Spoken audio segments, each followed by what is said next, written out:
All right, this is Dalton and PB with Standard Capital. What we're talking about right now is when is the right time for a startup to start hiring? Right. So you really want to start hiring once you're ready to grow the company and you have product market fit. If you grow the company before you have product market fit, you're actually making it very difficult for you to get to product market fit, because the larger the team is, the slower you can change. You have employees, they get a little bit freaked out if suddenly you change direction. But once you have product market fit, you actually want to accelerate your growth. And so you want to hire at that point. Something funny about funding a company for YC is when we accept them to YC back in the day, they'd be like, great, we raised money, it's time to start hiring. And then when you get onboarded as a Y Combinator company, there's like a guide on how to do startups, like the secret guide.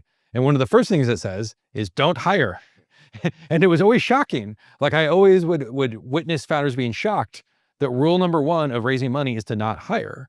And there was true wisdom in that. I think what we saw is you would slow down immensely going through the hiring process if you wanted to hire someone good. And as you just said, PB, imagine you bring someone on board and you don't have it figured out. Now you have to manage them, and now you have to manage their feelings and explain to them why you pivoted from thing A to thing B. And then they want to be involved, and then they're going to worry about their career. They must feel bad because they joined a pre-PMF startup that is struggling. So they're going to have a lot of questions. Yeah, absolutely. They made a big bet on joining your company, assuming they're a great employee. They had a lot of other options out there. And so when you recruit them, hopefully you're able to sell them on the vision of what it is you're building and the reality of it actually growing fast and becoming a big company. I definitely had to do a lot of office hours with companies being like, our employees want to quit and think we're doing a bad job. What can we tell them to like convince them that's not true? And I would always be like, well, are you doing a good job? like the best story is the true story. Yeah. Is this going well? And often when the company wasn't exactly taking off, they just had constant employee morale issues. Okay, we just talked about why it's not good to hire if you're too early. When is the right time to flip that bit and start hiring? Right. Generally, you want to hire at the point where you have more work than you can possibly handle because the company is growing so fast. And in particular, you also want to have done the job yourself first as a founder. A big mistake that founders sometimes make is hiring for something they themselves are not able to do. And the problem with that is that you don't know how to interview and you don't know how to manage them. And what happens a lot of times is they'll bring on someone maybe from a big company who has an impressive resume, and then they spend 6 to 12 months failing. And then the founder is very frustrated because they don't know, is it that this person just isn't doing the right thing, or maybe the job's really hard. So I always encourage the founder should first do the job themselves and then find someone who can do it better.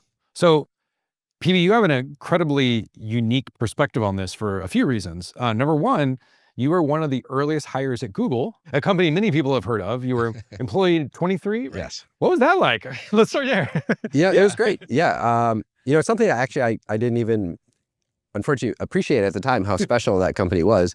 But yeah, in hindsight, just an incredible team and did an incredibly good job of hiring super talented people. And I think that's a big part of why Google has been so successful.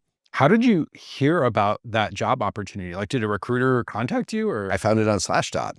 What is Slashdot for our younger audience here? So Slashdot back, 25 years ago was a website that the tagline was "News for Nerds, Stuff That Matters," and it was a site for people who liked Linux, among other things. So I was a huge Linux enthusiast, and I was looking to join a company that was building on Linux, which in the 90s was very rare. Yep. So I found, I think, 6 companies that were using Linux, and I applied to all of them, and I got one job offer.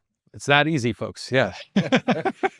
And then when you were at Google, you did a lot of hiring, like meaning you were on the hiring panel for lots of engineers. Like what was that like? What was the hiring process in early Google like, and how did you contribute to it? Well, it was very technical. We had people do coding, kind of the usual stuff probably that's still common, whiteboard coding and whatnot, algorithm questions. But one of the things I always like to do is just work on what are the hardest problems? What are things I don't know? Probably my favorite example of this is that back in 2000, I created the "Did you mean" feature on Google, which is the spell corrector, because I'm not good at spelling. And I discovered by looking at our logs that I'm not alone. Probably half the queries were misspelled. And so one of the easiest ways to improve our quality was actually just to fix the spelling. So I introduced the spell correct feature. But my first implementation was just based on a spell correction library, so it was not brilliant. I believed that it was possible to do a statistical model that would just figure out what you wanted to say. I worked on it for a number of weeks, and my thing was like, okay, but not brilliant, but I decided to start using it as an interview question and hoping to find someone better. And I don't know how many engineers I asked this question of, and most of them, I would say the answers ranged between sort of mediocre to terrible. But there was one person I interviewed who immediately was like amazing. Right there in the interview, he was already ahead of where I was thinking. And so I said, like, we have to hire this guy, Noam. And on his first 2 weeks on the job, he basically created the did you mean spell corrector that now, we all use. And it's basically the greatest spell corrector that has ever existed. And then interestingly enough, about 17 years later, he created LLMs. So the transformer. so Noam Shazeer, is one of the key authors on Attention is All You Need. And so interestingly enough, in hindsight, I realized that my interview question was to build a small language model. That's crazy. And that's, of course, the same way we interview startups is I have questions I don't know the answer to, and then I ask other people. And so, don't be afraid to pose the hardest questions. And, generally you want to look for people who are smarter than you are. So you obviously interviewed a lot of folks at your startup friend feed. I don't know if you were in the interview loop at Facebook when you were at Facebook. Were you Briefly, yeah. Folks? Okay. Any other interview techniques from all that hiring you did over the years? I think the biggest thing is just, again, looking for people who are better than yourself. There's a what do you call it, like a truism or something of like A's hire A's and B's hire she's.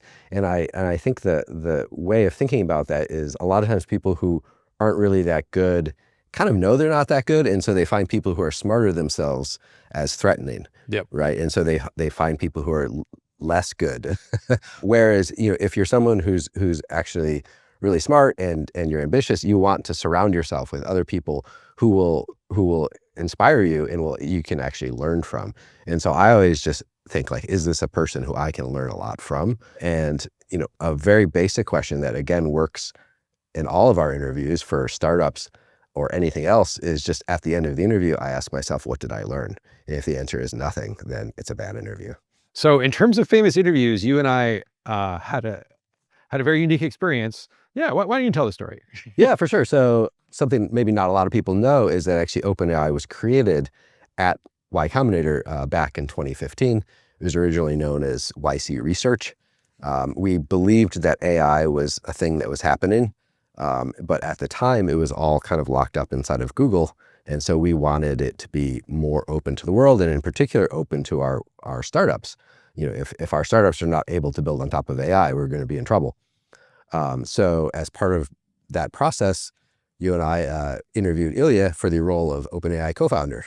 Yeah, Sam emailed us and he's like, oh, great candidate. This is looking really good. I want you guys to meet him and I want you to interview him and give me the thumbs up before we move forward with this.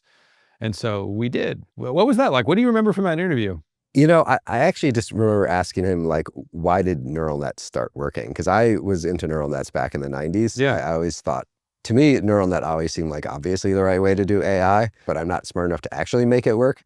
But so I was just asking him, what has changed since, because in the 90s, it was kind of a dead end. It was a little bit popular, but no one ever really managed to make it do anything very interesting. And then, what happened in 2012 with AlexNet was all of a sudden people started getting good results. And so, he just kind of explained.